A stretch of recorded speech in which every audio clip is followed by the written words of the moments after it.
పద్దెంది పడి మెట్ల పైకెక్కి గుడికేగు భక్తులకు ఎదురొచ్చే బంగారు స్వామి ఇరుముడులు స్పృశించి శుభమనుచు దీవించి జన బృందముల చేరే జగమేలు స్వామి తన భక్తులనరిల్చు తప్పులకు తడబడి ఒక పక్క ఒరిగెన ఓంకారమూర్తి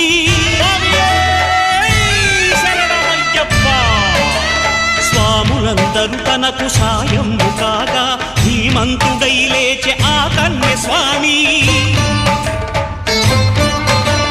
పట్టబంధము వీడి భక్తతతి కై